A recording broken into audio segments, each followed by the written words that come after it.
Halo sahabat Glory Story, selamat datang kembali di kanal penuh kisah hikmah dan tawa.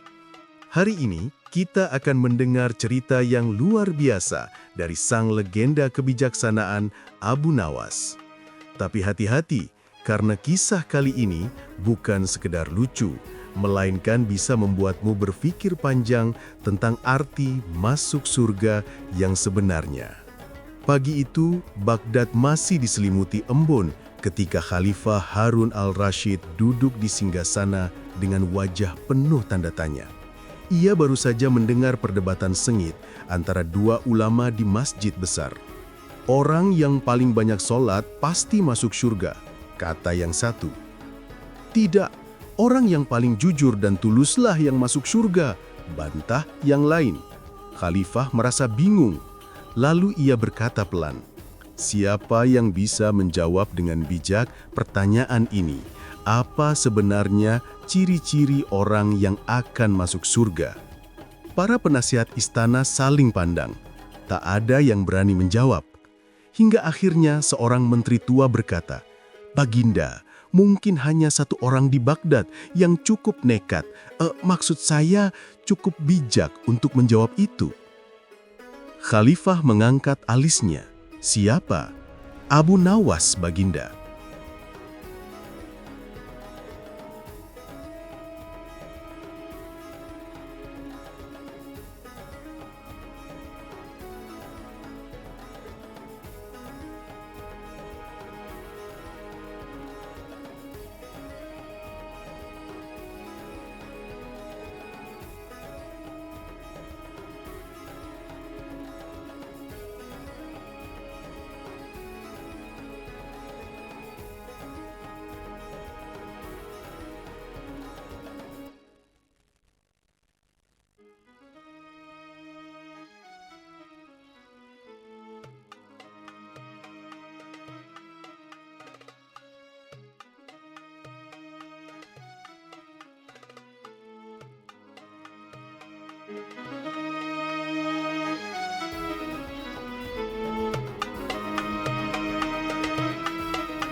Perjalanan Abu Nawas mencari calon ahli surga.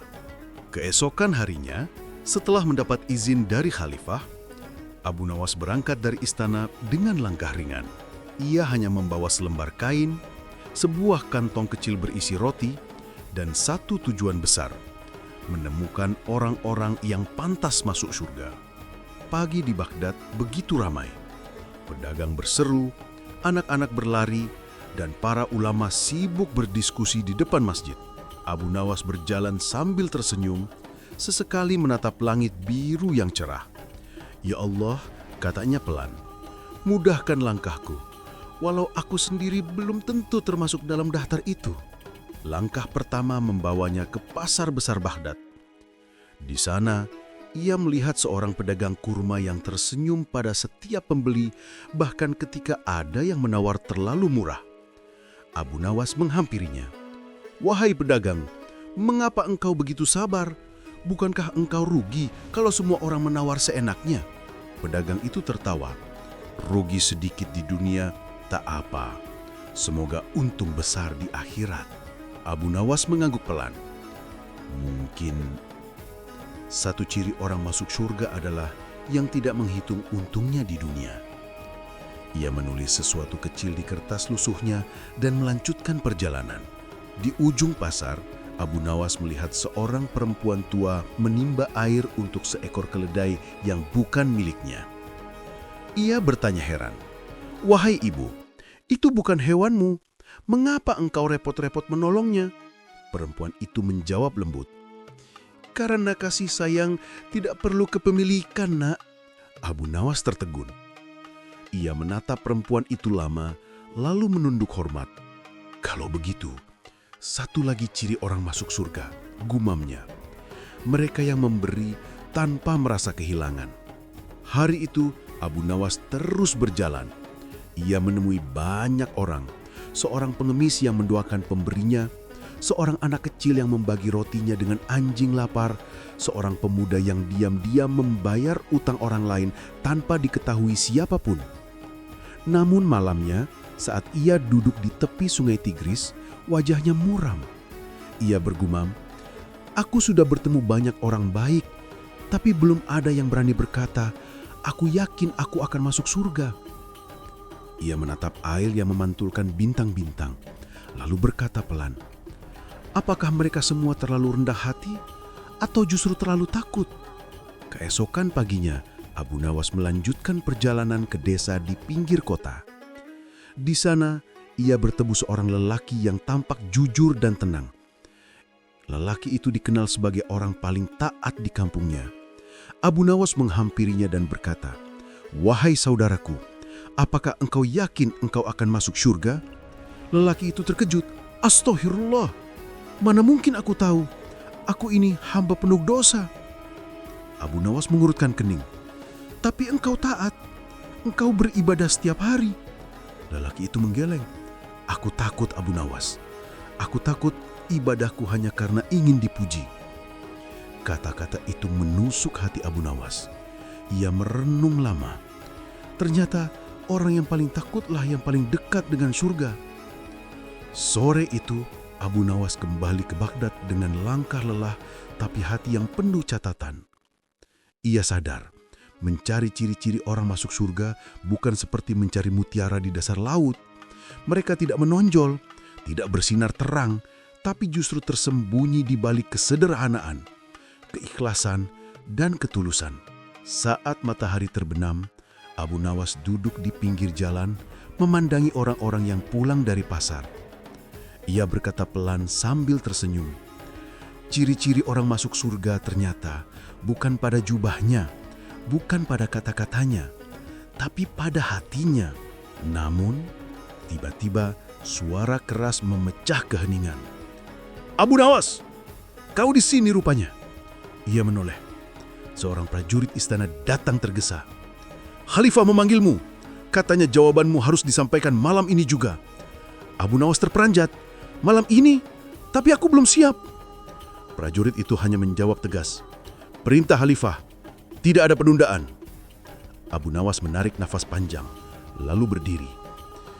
"Baiklah, kalau begitu aku akan bicara.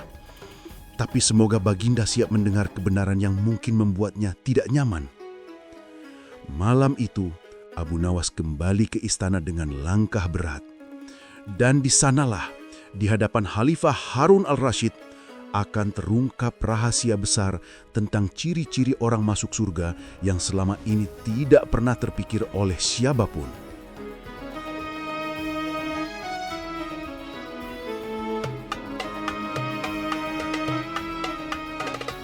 Rahasia di balik pintu istana. Malam itu, suasana istana Baghdad terasa berbeda. Obor di dinding menyala lebih terang dari biasanya, dan para penjaga tampak lebih tegang. Khalifah Harun al-Rashid duduk di singgasananya, menatap pintu besar yang sebentar lagi akan dibuka untuk tamu yang paling sulit ditebak di seluruh negeri, yaitu Abu Nawas. Langkah kaki terdengar dari kejauhan. Dengan jubah coklatnya yang sudah berdebu dan wajah yang masih tampak cerah meski lelah, Abu Nawas berjalan perlahan ke tengah aula. Ia menunduk hormat, lalu mengangkat kepalanya sambil tersenyum ringan. "Assalamualaikum Baginda. Saya datang bukan untuk menjawab, tapi untuk membuat Baginda berpikir." Khalifah mengerutkan kening. "Kau selalu bicara berputar, Abu Nawas. Katakan saja, apa hasil pencarianmu?" Abu Nawas menatap sekeliling, melihat wajah penasaran para menteri dan ulama yang hadir. "Baiklah Baginda, saya telah berjalan 3 hari menemui pedagang, pengemis, orang alim, hingga orang biasa. Tapi dari semua itu, tidak satu pun berani berkata bahwa dirinya pasti masuk surga." Khalifah menyelah, "Itu karena mereka rendah hati." Abu Nawas mengangguk, "Benar Baginda, dan justru di sanalah rahasianya." Seluruh ruangan hening. Abu Nawas melangkah maju, menatap Khalifah dengan pandangan tajam namun teduh. "Ciri-ciri orang yang masuk surga Baginda bukanlah mereka yang merasa sudah pantas, tapi mereka yang justru merasa belum layak, meski hatinya selalu rindu kepada Allah." Beberapa ulama di belakang berbisik, Sementara Khalifah masih diam. Abu Nawas melanjutkan dengan suara yang lebih pelan tapi menusuk hati. Yang paling dekat dengan surga bukanlah orang yang selalu menepuk dada karena amalnya, tapi yang diam-diam menangis karena takut amalnya tidak diterima. Khalifah perlahan menunduk. Kata-kata itu seperti menembus dinding istana dan sampai ke relung jiwanya. Namun Abu Nawas belum selesai. Ia mengangkat tangannya dan berkata, "Saya menemukan 3 ciri yang sama pada semua orang baik yang saya temui. Yang pertama, mereka tidak menuntut balasan atas kebaikannya. Mereka menolong bukan karena ingin dikenal, tapi karena ingin dicintai oleh Allah. Yang kedua," katanya sambil menatap langit-langit istana, "mereka tidak sombong dengan ibadahnya karena mereka tahu satu dosa kecil bisa saja menghapus 1000 sujud. Dan yang ketiga," suaranya bergetar, "mereka selalu memaafkan orang lain karena mereka ingin Allah juga memaafkan mereka." Ruangan hening. Tidak ada yang berbicara. Bahkan angin pun seperti berhenti sejenak. Khalifah menatap Abu Nawas dengan mata yang kini berkaca-kaca. "Abu Nawas, kau membuat hatiku bergetar. Tapi mengapa kau bilang tadi bahwa jawabanmu bisa membuatku tidak nyaman?" Abu Nawas tersenyum samar. "Karena mungkin Baginda, ciri-ciri orang masuk surga itu belum tentu ada pada kita yang duduk di istana." Beberapa orang terkejut mendengar keberanian itu, tapi Abu Nawas tetap tenang. "Yang saya lihat di luar sana, Baginda, banyak rakyat yang hidup sederhana tapi hatinya bersih. Mereka tidak banyak bicara tentang surga, tapi hidup mereka adalah doa yang berjalan." Khalifah terdiam. Ia menatap tangannya sendiri, lalu berkata lirih, "Mungkin benar, kami di istana terlalu sibuk mencari kehormatan hingga lupa mencari ridho Tuhan." Abu Nawas mendekat dan berbisik lembut, "Baginda, orang yang benar-benar ingin masuk surga tidak sibuk memikirkannya. Ia sibuk membuat orang lain merasa seperti di surga ketika bersamanya." Kalimat itu membuat seluruh aula terpaku. Bahkan suara jangkrik di luar terdengar jelas. Khalifah perlahan berdiri, mendekati Abu Nawas dan menepuk bahunya dengan penuh haru. "Wahai Abu Nawas, hari ini engkau tidak hanya mengajariku, tapi menampar kesombongan di hati kami." Abu Nawas menunduk dengan rendah hati. "Saya tidak menampar Baginda, saya hanya memantulkan cermin." Khalifah tersenyum lirih. "Dan pantulan itu ternyata membuatku malu." Suasana berubah hening. Tapi Abu Nawas tiba-tiba mengangkat jarinya dan berkata, "Tapi Baginda, ada satu hal yang belum saya katakan.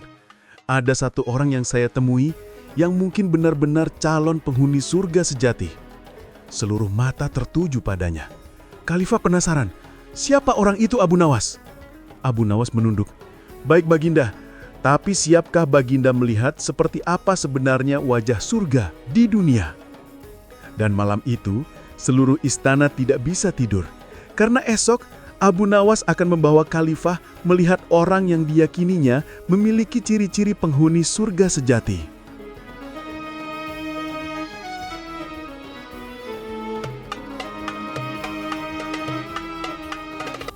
Pagi itu, Baghdad tampak lebih tenang dari biasanya.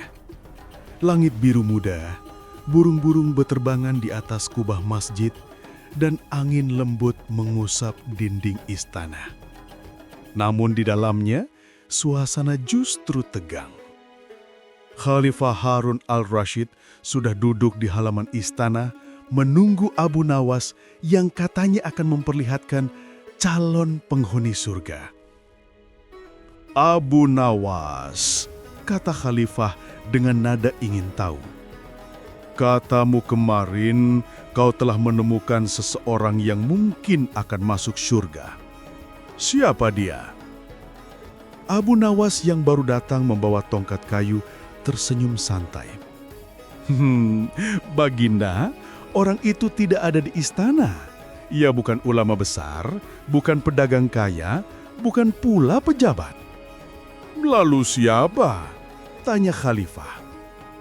"Seseorang yang mungkin Baginda tidak pernah perhatikan, padahal setiap hari ia berada tak jauh dari sini." Khalifah menatap penasaran. "Baiklah, bawa aku menemuinya." Maka berangkatlah keduanya, ditemani beberapa pengawal dan penasihat istana. Mereka berjalan melewati pasar, melewati gang-gang sempit di pinggiran Baghdad, hingga berhenti di sebuah rumah reot dari tanah liat. Dari dalam rumah itu, terdengar suara seseorang sedang melantunkan ayat Al-Quran dengan suara serak tapi indah. Khalifah menatap Abu Nawas. "Apakah ini orangnya?" Abu Nawas mengangguk pelan. "Ya, Baginda, namanya Ibrahim, seorang pengrajin sandal tua." Khalifah melangkah masuk dengan hati-hati. Di dalam, mereka melihat seorang lelaki tua dengan janggut putih, duduk di lantai, tangannya sibuk menjahit sandal. Di sampingnya, ada seorang anak kecil tertidur lelap. Khalifah menyapa, "Assalamualaikum, wahai bapak tua." Lelaki itu menjawab tanpa menoleh, "Waalaikumsalam, siapapun engkau, maaf, aku sedang memperbaiki sandal orang miskin agar mereka bisa kembali ke masjid." Abu Nawas tersenyum melihatnya. "Baginda, inilah orang yang saya maksud." Khalifah mendekat. "Apakah engkau tahu siapa yang sedang berbicara denganmu?" Lelaki tua itu menatap sejenak lalu berkata ringan, "Aku tahu engkau adalah hamba Allah, sama sepertiku." Para pengawal kaget mendengar jawaban itu, tapi Abu Nawas menahan tawa. Khalifah duduk di lantai tanah dan berkata, "Aku datang untuk belajar darimu, wahai bapak tua." Abu Nawas mengatakan engkau memiliki ciri-ciri orang masuk surga. Benarkah? Lelaki itu tertawa kecil. Abu Nawas itu suka bercanda. Aku bahkan tak tahu apakah aku layak berdiri di depan pintu surga. Tapi ceritakanlah, wahai Ibrahim, apa yang membuat hidupmu begitu tenang? Ibrahim berhenti menjahit, menatap mereka dengan mata jernih yang tenang. "Aku tenang karena aku tidak punya apa-apa yang bisa hilang. Semua milikku sudah aku serahkan pada Allah, termasuk rasa takut dan harapku." Khalifah menatap heran. "Engkau tidak pernah mengeluh?" Ibrahim tersenyum. "Mengeluh untuk apa? Kalau aku lapar, aku ingat mereka yang lebih lapar. Kalau aku kenyang, aku ingat mereka yang tidak punya apa-apa. Maka aku selalu berada di tengah-tengah, dan di tengah-tengah itulah aku merasa damai." Abu Nawas menunduk haru. "Baginda, lihatlah, wajah orang ini tidak bersinar karena harta, tapi karena hatinya penuh syukur." Khalifah termenung lalu berkata pelan, "Berapa kali engkau beribadah dalam sehari, wahai Ibrahim?" Ibrahim menjawab, "Sebanyak Allah izinkan aku hidup. Kadang aku tertidur dalam sujud, kadang aku menangis dalam diam. Aku tidak menghitung karena aku takut kehilangan rasa cinta di dalamnya." Tiba-tiba, anak kecil di sampingnya terbangun memanggil, "Ayah, apakah mereka datang untuk membeli sandal?" Ibrahim tersenyum lembut. "Tidak, nak. Mereka datang untuk belajar bersyukur." Khalifah menunduk, matanya mulai basah. Abu Nawas mendekat dan berbisik, "Baginda, inilah ciri-ciri orang masuk surga. Mereka yang tidak takut miskin, tidak takut hina, dan tidak takut dicintai oleh Allah tanpa alasan." Khalifah menatap Abu Nawas lalu berkata lirih, "Aku mengerti sekarang. Surga bukan tempat yang dijanjikan hanya untuk orang hebat, tapi untuk hati yang bersih dan damai seperti ini."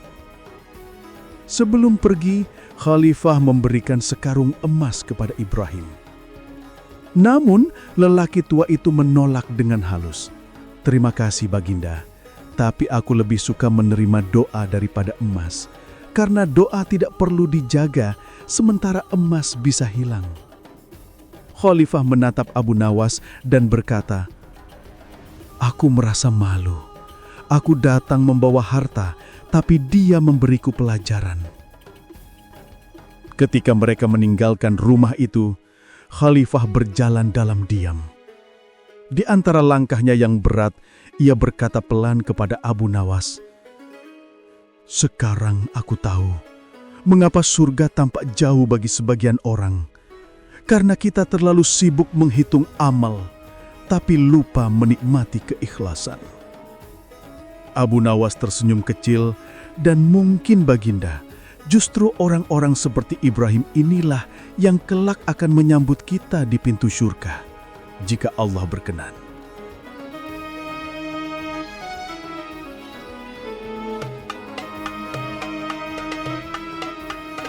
Surga yang tak terlihat.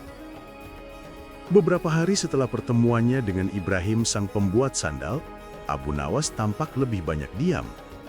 Ia masih sesekali menghibur orang-orang dengan candanya yang khas, tetapi di matanya ada kedalaman yang belum pernah terlihat sebelumnya. Khalifah Harun al-Rasyid pun menyadarinya. "Abu Nawas," katanya suatu sore, "kau tampak berbeda akhir-akhir ini. Apakah hatimu sedang gelisah?" Abu Nawas tersenyum lemah. "Tidak gelisah, Baginda, hanya sedang belajar diam." "Belajar diam?" tanya Khalifah heran. "Iya, setelah melihat wajah orang yang mungkin calon penghuni surga. Aku baru sadar, aku terlalu banyak berbicara tentang Allah, tapi belum cukup banyak berdiam diri untuk mendengarkannya." Khalifah termenung. Ia tahu Abu Nawas tidak sedang bercanda. Hari itu, Abu Nawas meminta izin untuk pulang ke rumahnya yang kecil di pinggiran Baghdad. Ia berkata kepada Khalifah, "Izinkan saya mengasingkan diri sebentar, Baginda. Bukan karena saya ingin menjauh, tapi karena saya ingin mendekat. Bukan pada manusia, tapi pada Tuhan." Malam itu, Abu Nawas duduk di depan rumahnya, menatap bulan yang menggantung di langit Baghdad. Di tangannya ada secarik kertas lusuh berisi tulisan. Ciri orang masuk surga bukan pada jubahnya, bukan pada sujudnya yang lama, tapi pada hatinya yang lembut, matanya yang mudah basah, dan lisannya yang ringan memaafkan. Ia membaca kalimat itu berulang kali, lalu menutup matanya pelan. "Ya Allah, jika Engkau menilai hamba-Mu dengan kasih, maka siapapun masih punya harapan.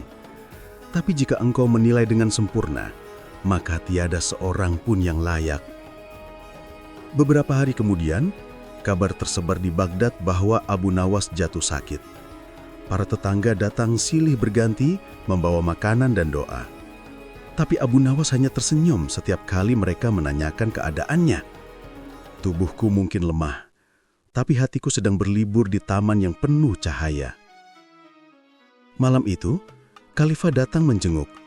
Ia duduk di sisi ranjang Abu Nawas, menatap wajah sahabatnya yang mulai pucat. "Abu Nawas," ucap Khalifah lirih, "aku ingin berterima kasih. Engkau telah membuka mataku tentang arti surga."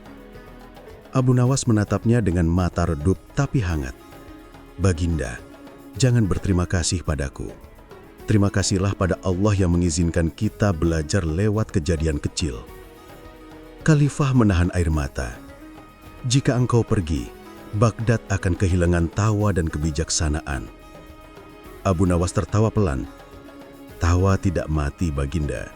Ia hanya pindah tempat. Mungkin nanti Allah akan memintaku membuat malaikat tertawa di surga." Keduanya terdiam lama. Hanya suara angin malam yang berdesir di antara daun-daun kurma. Abu Nawas kemudian berkata dengan suara pelan, "Baginda, jika nanti aku tiada, jangan tangisi aku. Cukup doakan agar aku ditempatkan bersama orang-orang yang pernah membuat Baginda tersenyum." Khalifah menggenggam tangan Abu Nawas. "Aku janji." Dan malam itu, ketika bintang-bintang Baghdad berkelip di langit yang jernih, Abu Nawas menutup matanya dengan senyum di wajahnya. Seolah Ia baru saja menemukan apa yang selama ini ia cari. Surga yang tak terlihat, surga yang ternyata sudah ia rasakan bahkan sebelum mati. Keesokan paginya, rakyat Baghdad menangis. Tapi di tengah kesedihan itu, ada kedamaian yang aneh. Seolah mereka semua tahu Abu Nawas tidak benar-benar pergi. Ia hanya berpindah tempat ke sisi yang lebih terang dari dunia ini. Beberapa hari setelah pemakaman, Khalifah menemukan secari kertas di kamar Abu Nawas. Tulisan tangannya masih rapih meski tinta sudah memudar. Jangan mencari ciri orang masuk surga. Carilah cara agar hatimu membuat orang lain merasa di surga. Karena mungkin di sanalah pintu itu terbuka.